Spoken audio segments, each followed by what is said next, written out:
This isn't just another story about theft. It's about compassion, second chances, and the unexpected turns life can take. In a world quick to judge, one man's decision to offer a job instead of punishment changed everything.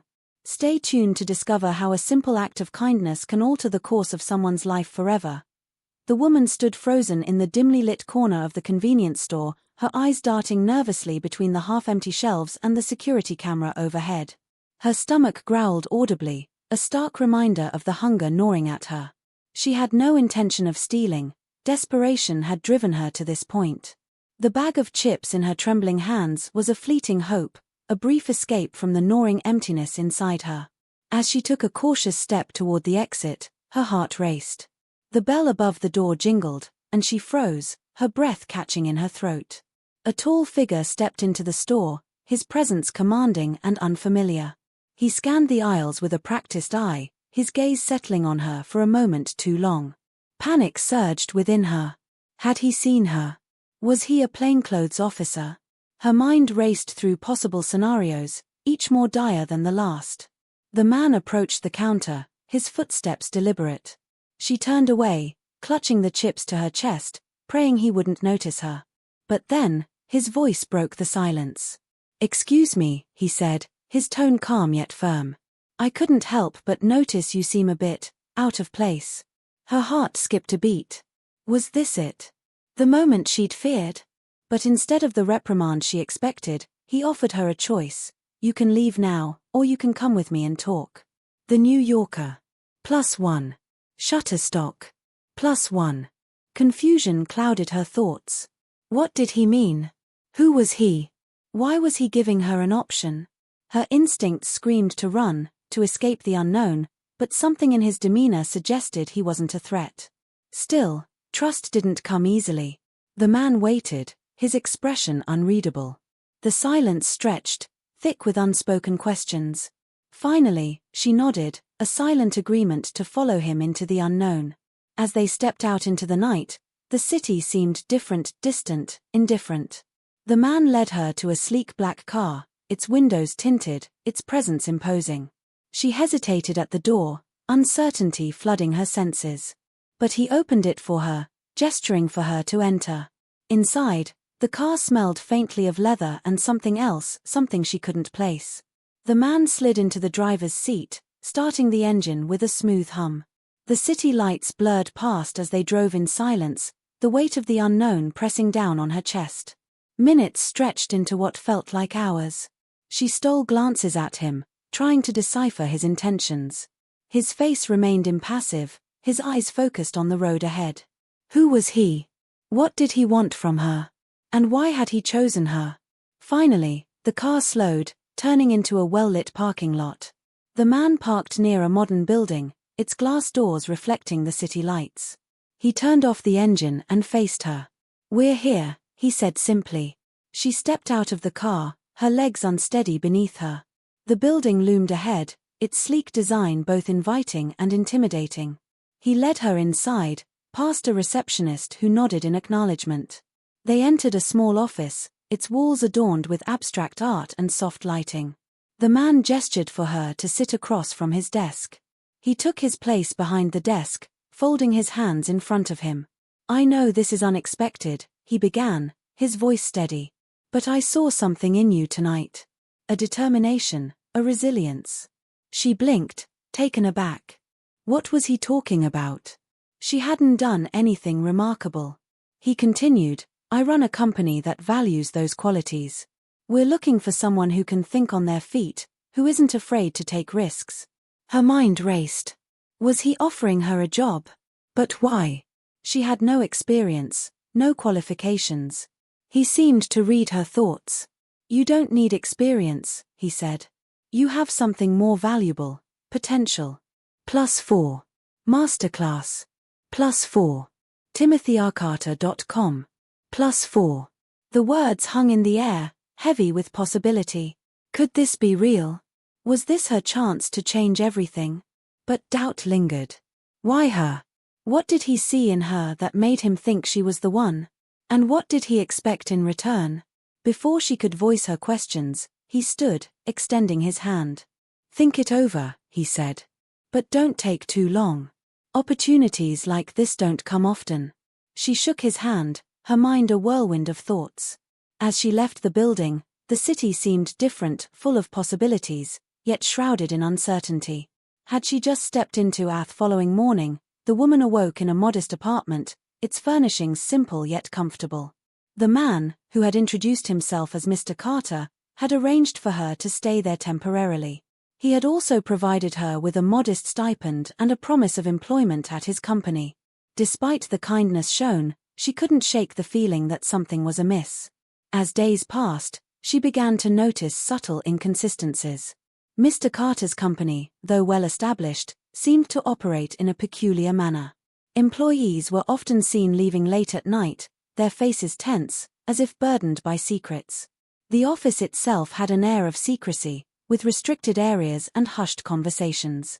One evening, while working late, she overheard a conversation between Mr. Carter and a colleague. The words project and experiment were mentioned, followed by a discussion about monitoring progress. Her curiosity piqued, she decided to investigate further. The next day, she discreetly accessed the company's internal database. There, she discovered references to a human behavior analysis project, detailing studies on individuals in vulnerable situations. The project aimed to observe and influence behavior under stress. Her heart sank as she realized she had become a subject in this experiment. Determined to confront Mr. Carter, she arranged a meeting. When she presented her findings, he remained calm, his expression unreadable. After a long pause, he spoke. "You were chosen because of your resilience," he said. "We wanted to see how someone like you would respond to pressure, to the promise of a better life." Her mind raced. Had everything been a lie? Was her suffering merely a test? Before she could voice her thoughts, Mr. Carter added, "Amazon. But now that you're aware, you have a choice. You can leave, or you can stay and help us understand the results." Conflicted, she left the meeting with more questions than answers. The lines between reality and manipulation had blurred, leaving her uncertain of her next move. As she pondered her situation, she received an unexpected message from an anonymous source. The message contained a single line: "Trust no one, not even yourself." The cryptic warning added another layer of uncertainty to her already tumultuous journey. Who had sent it? And why? Yuzo. With each passing day, the web of intrigue deepened. She couldn't help but wonder, was she still the observer, or had she become part of the experiment herself? The truth remained elusive, hidden beneath layers of deception and manipulation. And as she delved deeper into the mystery, she realized that uncovering the truth might come at a cost she wasn't prepared to pay. The journey ahead promised more twists and turns, each more perilous than the last. But one thing was certain, she couldn't turn back now. As she prepared to confront the shadows of her past and the uncertainties of her present, she steeled herself for the challenges ahead. The path was fraught with danger, but it was the only path that could lead her to the truth. And so, with resolve in her heart, she took the first step into the unknown, ready to face whatever lay ahead. But little did she know, the greatest challenge was yet to come. As she ventured deeper into the heart of the mystery, she would uncover secrets that would shake her to her core. And in the end, she would have to decide, was the truth worth the price? The answers awaited, just beyond the horizon. But were they the answers she truly sought? Only time would tell. Just when she thought she had a handle on the situation, when the layers of secrecy and control surrounding Mr. Carter's project had begun to show their cracks, everything shifted again. It started with a phone call late one evening. The screen flashed a name she hadn't seen in years: Jason. A childhood friend, someone she had lost touch with long ago, someone who had vanished from her life after high school without explanation. Confused, she answered, expecting the usual nostalgic check-in, maybe an awkward conversation filled with pleasantries and updates. But Jason's voice was cold, direct, even frantic. He asked her only one question before the line went dead: "Did they get to you too?" The call lasted less than 10 seconds, but the impact lingered like a punch to the gut. She tried calling back, but the number had already been disconnected. The unease that had taken root in her gut since the day she was caught stealing food now bloomed into full paranoia. That night, she couldn't sleep. Every creak of the floorboards, every hum of passing cars outside her window sent her pulse racing. Her mind kept circling the possibilities. How could Jason be involved? Had he been part of this experiment too? Was he another subject? Or worse, was he one of them? Her thoughts spiraled until just before dawn, when her phone buzzed again, this time with a new email notification. No sender, no subject line, just an attachment. The file was a grainy, time-stamped video. As she watched, her blood ran cold. It was security footage from inside the company's building, but it wasn't her on the screen. It was Jason. He was in the same office she had once been in, speaking with Mr. Carter, calm, focused, and oddly familiar with the space. Not a visitor, not a subject. It looked like he worked there. The timestamp was just 3 weeks ago. He had lied. Or at least, he hadn't told her everything. The contradiction gnawed at her, and she felt her grip on reality begin to slip. If Jason had been involved all along, why contact her now? And what did he mean by "did they get to you too"? Determined to find answers, she returned to the company under the guise of resuming work, masking her panic with polite nods and a forced smile. Her eyes scanned the faces of everyone in the building, searching for signs of deception, any indication that someone else knew what she now suspected. In the break room, she struck up casual conversations, listened closely, observed their reactions. That's when she noticed Rebecca, one of the more reserved employees, someone who always seemed to know more than she let on. Rebecca had a habit of pausing before answering simple questions, as if she were carefully calculating her words. That morning, as they poured coffee, the woman casually mentioned Jason. She watched Rebecca's face closely. There was a flicker, just a fraction of a second, of something unguarded. Recognition, maybe fear.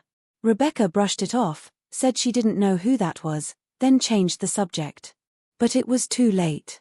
The lie had been planted. Fueled by suspicion, the woman followed Rebecca's digital trail that evening, bypassing firewalls and login protocols with skills she didn't even know she had until this ordeal began. What she found stunned her. Rebecca wasn't just another employee, she was part of a separate team embedded within the company, a group tasked with monitoring the subject's psychological responses to fabricated stimuli. It was her job to manipulate the environment, to push buttons, to create tension. Worse, Jason's name appeared multiple times in private communications between Rebecca and a group labeled only as Level 3 admins. One message in particular stood out. It was dated a day before the woman's chance meeting with Mr. Carter. It read, "Subject 045 should be introduced tomorrow. Her connection to Asset J remains unknown to her. Monitor carefully. Subject 045. Asset J." The realization hit her like a tidal wave. She wasn't just another desperate person plucked from the shadows of society, she had been chosen specifically, targeted for a reason tied directly to someone she once trusted. Jason wasn't a ghost from her past. He was a variable in a much larger equation. And if what she was uncovering was true, their relationship, however distant and forgotten, was central to the experiment in a way she had yet to understand. But the more she unraveled, the less sense it all made. Why would Jason break protocol and call her? Was he trying to warn her? Or was it just another manipulation, another layer of control in a game she didn't know the rules of? With no clear answers, the woman knew she couldn't trust anyone inside the building, but leaving might cut her off from the only thread she had. She returned to her apartment to regroup, only to find that someone had broken in. Nothing was stolen, but everything had been touched. Her files were rearranged. Her notebooks were open. The hidden flash drive she had used to store evidence was gone. On her kitchen counter, a single sheet of paper sat neatly. Handwritten, in unfamiliar script, it read, "Some things are meant to stay buried. Stop digging." Her hands trembled as she read it again, the words echoing through her mind. This wasn't just about her anymore. She was deep into something far more dangerous than she imagined, and someone out there was watching her every move. Whatever this was, it had started long before she stole that bag of chips. And now, the question wasn't just who was lying. It was whether the truth itself could be trusted. Because just as she thought she was beginning to understand the game, The board had shifted again, and the pieces she thought were on her side might not even belong to the same game. The day started like any other, with that lingering unease she had come to accept as part of her reality, a quiet hum beneath the surface of everything. But something about the air felt different now, heavier, colder, as if the walls were pressing inward. She tried to push the tension aside, acting normal as she moved through her morning routine, but every moment was laced with hyper-awareness. Outside, a car idled on the curb longer than usual, the same silver sedan she'd seen parked across from her building 2 nights in a row. At first, she chalked it up to coincidence, maybe it belonged to a neighbor or a delivery driver, but when she left for work and the car pulled out just moments after her, following at a steady distance for blocks without ever passing, her stomach dropped. She turned corners she didn't need to take, doubled back through side streets, and even ducked into a small cafe to watch through the window. And there it was again, parked across the street, engine running, windows tinted so dark she couldn't make out a face. That's when it hit her, whoever was behind that wheel wasn't just watching. They were waiting. By the time she reached the office, her nerves were frayed. The walls felt too bright, too sterile, and every glance from her co-workers seemed loaded with hidden meaning. She went straight to the break room, trying to compose herself, but the anxiety simmering beneath the surface kept her thoughts racing. She knew she needed help, or at least someone to talk to, someone she could still trust. Against her better judgment, she sent a message to Olivia, a childhood friend she hadn't seen in years but who had always been fiercely loyal, the kind of person who asked questions but still showed up. She didn't say much, just a simple message asking to meet, hinting that it was urgent. Olivia responded within minutes, agreeing to meet at a quiet park just outside the city later that evening. For the first time in days, the woman felt a flicker of hope, the idea that maybe she wasn't as alone in this as she feared. But that flicker was short-lived. When she arrived at the park that evening, the sun already beginning to dip below the horizon, there was no sign of Olivia. She waited on the bench for nearly an hour, checking her phone obsessively, calling repeatedly, each attempt met with silence. Finally, she stood to leave, only to notice something pinned under the windshield wiper of her car. It was a printed photograph, grainy, black and white, clearly taken from a distance. In the photo, she was sitting in her apartment, unaware, curled up on her couch reading through her notebook. On the back of the photo was a message scribbled in thick marker: "Stop asking questions or she disappears forever." The implication hit her like a gut punch. She clutched the photo in shaking hands, her mind spinning. Had Olivia been taken? Was this all her fault?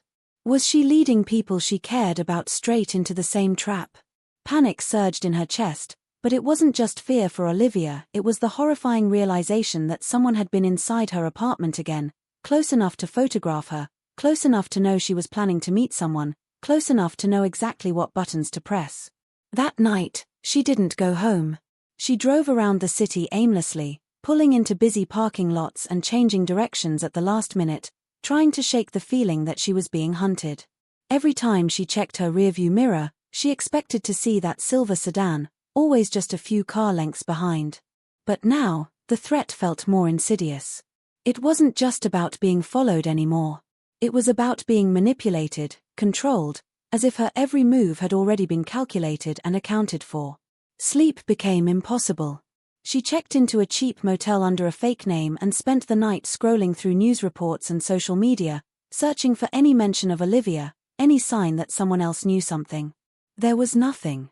No missing person alert, no odd activity, no digital footprint. It was like she had vanished into thin air. And that was the most terrifying part, how easy it had been. How quickly someone could be erased without a trace. The realization set in with cold finality. This wasn't just an experiment anymore. This was a cover-up. And she was next. The next morning, the motel room phone rang. No one knew she was there.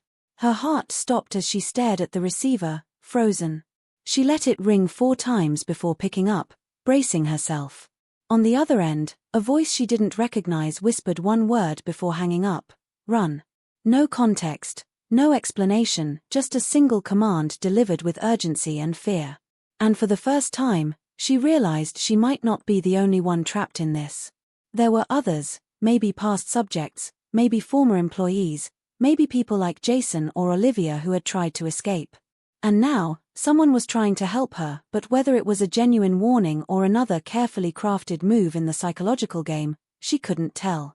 She sat on the edge of the bed, the motel room suddenly feeling too quiet, too sterile, like another layer of the trap she'd walked into.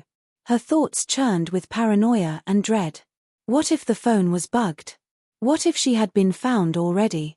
Every instinct screamed that she needed to leave, to disappear, to vanish before they made her vanish too. But something deeper held her back. A stubborn fire, a refusal to be silenced. She needed answers not just for herself, but for Olivia, for Jason, for whatever truth had been buried beneath the lies and manipulation. She would run, but not to escape. She would run toward the truth, no matter what it cost. And just as she packed her bag and opened the door to leave, she found a note taped to the outside handle, handwritten, same marker as before. This time, it said, "You're already too late." She stood in the doorway of the motel, that chilling message clutched in her hand, trying to decide if she should bolt or face whatever came next. Her heart thundered beneath her ribs, but something in her gut instinct, maybe even defiance, pushed her forward. She didn't run. Not yet. Instead, she took the risk and returned to the apartment one last time. If she was going to disappear, she'd at least leave with proof. She avoided the front entrance and climbed the fire escape, moving like a shadow along the walls. Everything looked undisturbed from the outside, but the second she stepped inside, it was clear someone had been there again. The air was different, still, heavy, tinged with the faint scent of a stranger's cologne. Her notes were gone, the small safe under the floorboards was open and empty, but her laptop remained, oddly untouched, as if it had been intentionally left behind. She powered it on, not expecting much. Most of her files had already been backed up or deleted for safety, but when the desktop loaded, she saw a new folder blinking in the center of the screen labeled Only Redacted. With trembling fingers, she clicked it open. Dozens of video files appeared, each named with a timestamp and nothing else. She opened one at random. At first, the grainy footage looked like another office surveillance clip, but within seconds she realized what she was watching. Her. Not in public, not in the office, but inside her apartment, her most private moments, even times she was asleep. The camera angle suggested hidden lenses, embedded in vents, light fixtures, maybe even her phone. Her entire life had been watched, recorded, analyzed. For how long, she didn't know. But the date on the earliest video stretched back months, long before she had ever met Mr. Carter, before the day she was caught stealing food. She hadn't been randomly selected after all. She'd been chosen far earlier. The entire chance encounter at the store had been a setup, engineered to look like fate. And then, she opened the last file, time-stamped just 12 hours earlier. It showed someone entering her apartment through the back in trance, someone who moved with confidence, without hesitation, like they belonged there. The camera caught a clear shot of their face as they passed beneath a hallway light. Her breath caught in her throat. It was Olivia. Calm, composed, clearly not under duress. She didn't look like a kidnapped friend. She looked like someone on a mission. Someone who had done this before. In the footage, Olivia methodically searched the apartment, retrieved the hidden flash drive, and placed the ominous photo and message on the kitchen counter. Then she walked out, pausing only briefly to check her phone before vanishing down the stairs. In that single moment, the entire narrative she'd constructed around trust, danger, and betrayal came crashing down. Olivia hadn't been taken, she had been working against her the entire time. The betrayal hit harder than she expected. It wasn't just about deception. It was about the foundation of everything she had believed during this nightmare. Olivia had been the last person she truly trusted, the last connection to her old life, and now that too had been weaponized against her. But it didn't stop there. As she dug deeper into the files, she found internal memos, leaked or perhaps planted, detailing Subject 045's psychological arc and expected response pathways based on familial trauma and childhood abandonment. One file linked her directly to a name she had almost forgotten, Dr. Emerson Carter. Her supposed savior, the man who offered her a second chance, wasn't just a powerful corporate executive. He was her father. It didn't make sense at first. Her mother had always said he disappeared when she was a baby, that he had no interest in raising a child. But here he was, orchestrating an elaborate psychological operation designed to test and study her under fabricated stress scenarios. The entire job, the apartment, the fake threats, and now even Olivia, it was all part of a clinical experiment rooted in paternal guilt, scientific obsession, or maybe something even darker. Her life had been used as a case study, her suffering reduced to bullet points in a quarterly report. She sat frozen, the weight of everything collapsing on her shoulders, overwhelmed by grief, fury, and confusion. If he was her father, why now? Why reappear in this way, under such manipulation? Was it remorse? A twisted attempt to reconnect through data and control? And what about the others, Jason, Rebecca, the voice on the phone? How many of them were just actors, employees, or worse, family? As she tried to process the unimaginable, her phone buzzed again. This time, no number, just another anonymous message. One line, "Meet me where it all began." That was it. No time, no location. But she knew. There was only one place it all began. Not the store. Not the office. But the old house on Sycamore Street, the one where she had lived as a child, before everything changed, before her mother packed up and left without looking back. She hadn't been there in over 15 years, but suddenly, it was the only place that made sense. As she packed the laptop and prepared to leave, her thoughts spiraled. If this was about family, about old wounds and hidden truths, then what waited for her at that house was more than answers. It was the confrontation of a lifetime, the shattering of the last illusion she had left. And deep down, she wasn't sure what would be more terrifying, finding out the truth, or realizing she never really wanted to know it at all. The house on Sycamore Street hadn't changed much. The white paint was faded, the shutters cracked, but it still stood like a ghost from a childhood long buried, silent, watchful, soaked in memories. She stood across the street for several minutes, watching it in the dim glow of the street lamp, heart pounding so hard it made her vision pulse. Every instinct told her to run in the opposite direction, but something stronger pushed her forward. She needed to know the truth, not just for herself, but for every lie that had been spun around her life. When she finally stepped onto the porch, her hand shook as she reached for the door, but it swung open before she could touch it. Jason stood there, looking older, thinner, his eyes hollowed by something more than time. "You're not supposed to be here yet," he said quietly, but stepped aside to let her in. Inside, the house was dimly lit by a few strategically placed lamps, their glow bouncing off boxes stacked high along the walls, filled with documents, surveillance tapes, photos, evidence of something sprawling and decades in the making. Her knees almost gave out at the sight. Jason motioned toward a table already set with files he had clearly been preparing for her. "It was never just you," he said before she could ask. "You were part of the second phase." She didn't speak. She couldn't. Jason handed her a file marked Project Pandora, Internal Clearance Level 1A. Inside were pages of redacted information, but enough remained visible to make her skin crawl. It detailed a program dating back nearly 20 years, funded by private corporations with federal oversight, aimed at psychological profiling of genetically high-risk individuals, people predisposed to resilience, adaptability, emotional endurance. People who could be used, broken, rebuilt. People like her. Like her mother. Like Jason. The project hadn't just started with her, it had started with their parents. Her so-called second chance wasn't the beginning of anything. It was the continuation of something horrific, a generational experiment in control disguised as opportunity. She learned her mother hadn't simply left all those years ago, she had fled. Pregnant, alone, and terrified, she had discovered the early stages of the program and vanished before they could bring her child into it. But they found them anyway.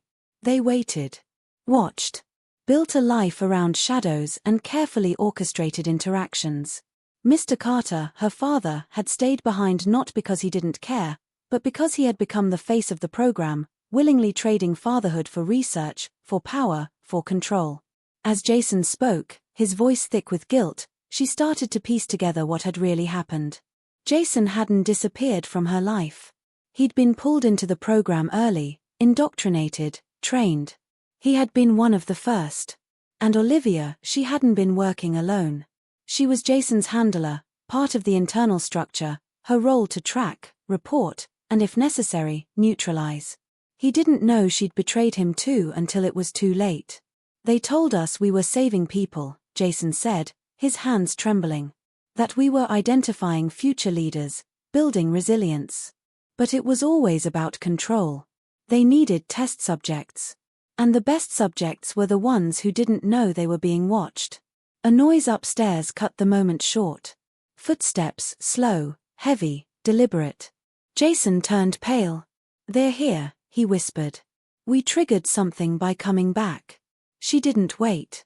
Adrenaline surged through her veins like fire as she grabbed the files and ran toward the back door, Jason close behind. But before they could reach it, the lights in the house cut out. Complete darkness swallowed the space, followed by the quiet click of the front door closing again. Then voices.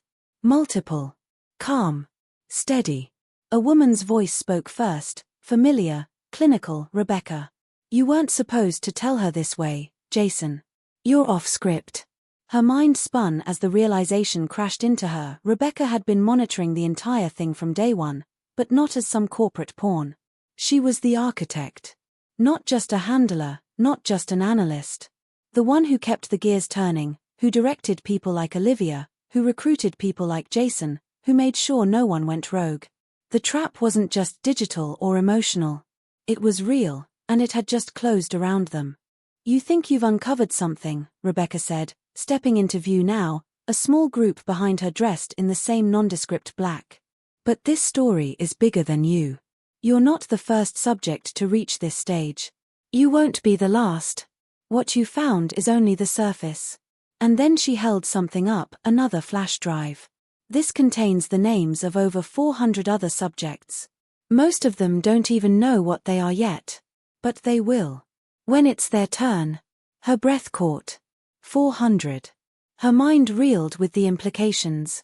Entire communities. Generations. Lives being shaped, tested, stripped of choice.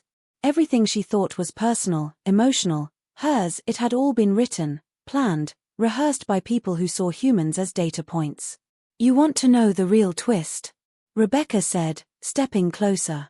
"This was never about you escaping. This was about how far you'd go before you realized you were never free to begin with." In that moment, with Jason cornered and the walls closing in again, she realized the story hadn't been hers alone. It belonged to everyone whose life had been quietly shaped by forces they couldn't see. And if she wanted to end it, truly end it, she would have to tear it all down, not just for herself, but for every name on that drive. But she had no plan, no exit, no idea who else she could trust.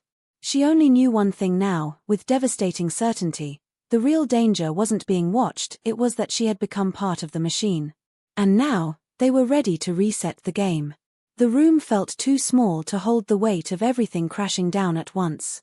Rebecca's words echoed like a virus infecting every corner of her mind, spreading doubt, panic, but above all, rage.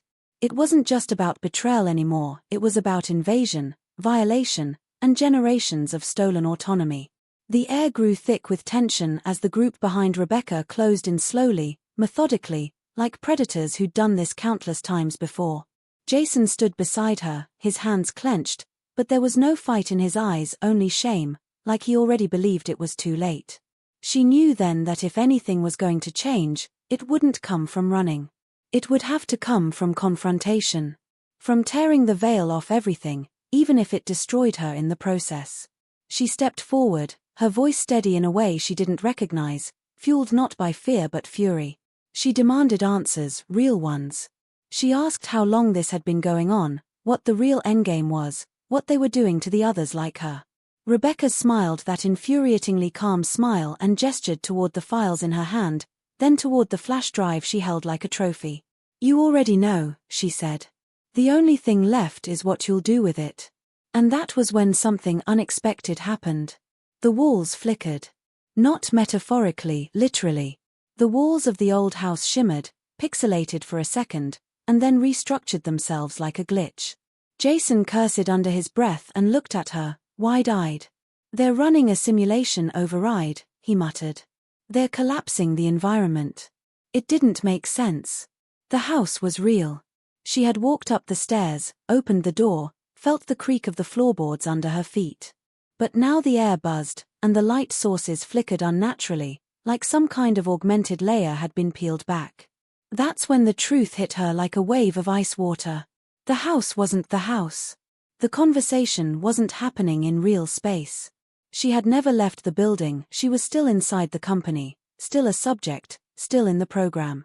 This whole journey, from the confrontation with Carter to Jason's revelation, even Olivia's betrayal, it was all part of the final phase. A deep simulation, a closed loop designed to push her to her emotional breaking point and observe what choice she made at the end. Rebecca's voice shifted in tone then, not cold, not clinical, but suddenly softer. She walked toward her and said, "This was the endpoint we needed. You're the control group. The one who wasn't supposed to break. Every piece of pain, betrayal, hope, you've been guided here to decide how the next generation of the project will evolve. You either destroy this system or take your place inside it." In her hand now, without even remembering grabbing it, was her own flash drive, the one she thought had been stolen, the one filled with everything, recordings, notes, footage, names. The drive was glowing faintly, synced with the interface now bleeding through the walls around them. Rebecca motioned to a control console that appeared beside her, more digital than real, pulsing like a heartbeat. "Upload it and end the project. But if you do, every subject connected to it loses their protection. No more monitoring, no more safeguards. They'll be exposed. You'll be exposing them." Her brain reeled at the weight of it. If she leaked the data, the system collapsed, no more manipulation, no more hidden control, but at the cost of hundreds of lives being thrown into chaos, abandoned, unprepared for the truth. If she didn't, the project continued, refined, improved. Someone else would take her place. Jason leaned in and whispered, "Do it. End this. We can't be part of this anymore." But in that moment, she didn't trust anyone. Not Jason, not Rebecca, not even her own memories. How many layers deep did this go? How many of her emotions were her own? And then she remembered the message, the first one she ever got from the anonymous sender: "Trust no one, not even yourself." Her hand hovered over the upload icon, the entire digital environment vibrating like it was on the edge of collapse.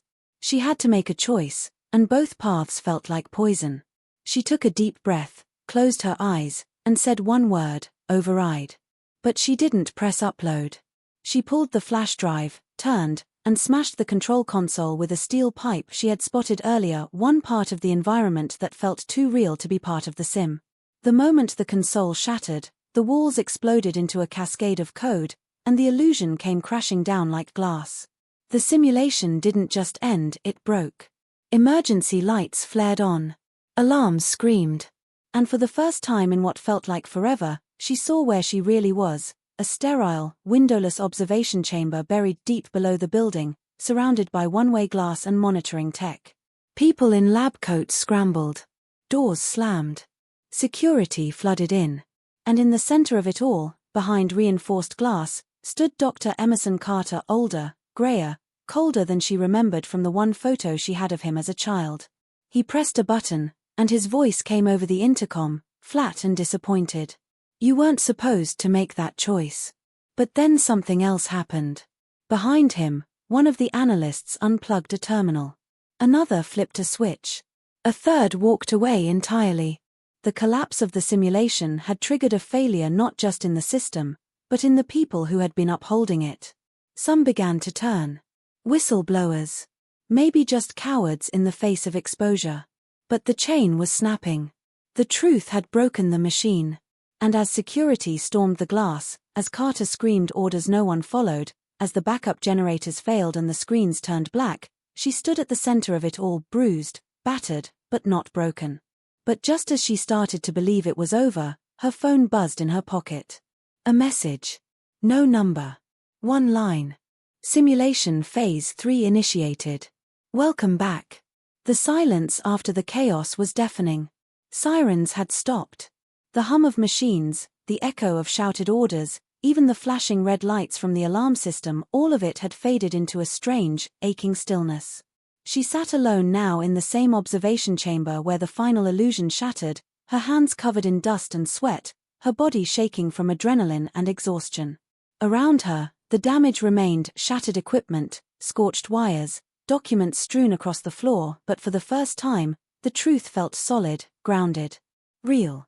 There were no more masks, no more simulations to peel back. Dr. Carter was gone, taken by the very system he built as it collapsed beneath him. Jason had disappeared in the confusion, slipping into the maze of corridors before anyone could stop him. Whether he was running from justice or toward redemption, she wasn't sure. And Rebecca, the architect of so many lies, had vanished too, but not without leaving behind a final envelope, sealed, unmarked, containing a single photo, the two of them, together as children, playing in a park neither of them remembered. On the back was one handwritten sentence: "We were all part of the story." She wasn't sure what that meant, not yet, but something about it echoed deep in her chest, like a forgotten truth waiting to surface. After everything, after the betrayals, the revelations, the flickering veil between reality and illusion, she didn't feel victorious. She felt raw. Not broken, but scraped down to something elemental, like her identity had been stripped clean and needed to be rebuilt from the ground up. That night, after being questioned by authorities who barely understood the magnitude of what she'd uncovered, she stood outside the facility as the early morning light bled across the sky. There were no news crews, no dramatic takedowns. Just silence, and the faint buzz of helicopters in the distance.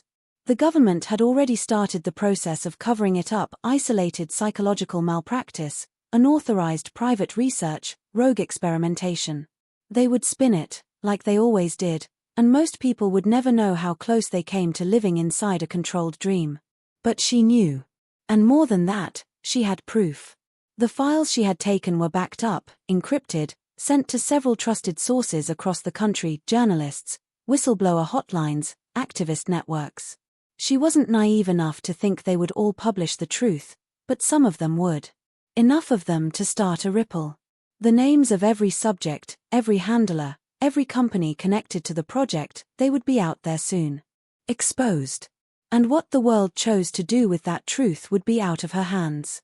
Still, even with the fight shifting into the open, something inside her remained unsettled. The final message on her phone haunted her, lingering in her thoughts like smoke: simulation phase 3 initiated. Welcome back. She'd shown defiance. She'd broken the loop. But what if that too had been accounted for? What if they'd let her win, knowing the illusion of choice was more effective than any prison? It raised a question she couldn't shake: what if reality itself had become the experiment? Weeks passed. She relocated to a small coastal town, far from the city, where she rented a quiet house near the water and tried to build a new life. Some days were easier than others. She started therapy, kept a journal, took long walks along the cliffs, where the sound of waves reminded her of something beyond control, beyond systems and algorithms, something pure. She stayed mostly off the grid, but every now and then, she'd check the news, scroll through encrypted forums, watch for mentions of Project Pandora or Dr. Carter or anything that hinted the world had seen what she'd exposed. Small stories started to surface: anonymous leaks, quiet lawsuits, scattered outrage, but nothing on the scale she'd hoped. The truth, it seemed, took longer to sink in than the lie. One night, she received another package with no return address. Inside was an old tape recorder and a short cassette labeled "Only Play ME." Against her better judgment, she pressed play. The voice on the tape was unmistakable, her own, but distorted slightly, like it had been recorded years earlier. It told her things she didn't remember saying. Described events she hadn't lived through yet. It ended with a whisper: "This is how you stay awake." She didn't sleep that night. She walked to the edge of the cliffs and stood beneath the stars, wondering how much of her mind was still her own, wondering if she'd ever stopped being a subject. But as the wind picked up and the ocean roared below, she made a quiet promise to herself. Whether this was still part of the game or something real at last, she would keep fighting. Not just to expose what was done to her, but to protect those who hadn't yet been pulled under. In the end, the story didn't give her closure. It gave her purpose. And maybe that was more important. Because even if the system was still out there, even if the next phase had already begun, she had seen behind the curtain, and once you see the strings, you can never be a puppet again. The story might be over, but the truth was just beginning.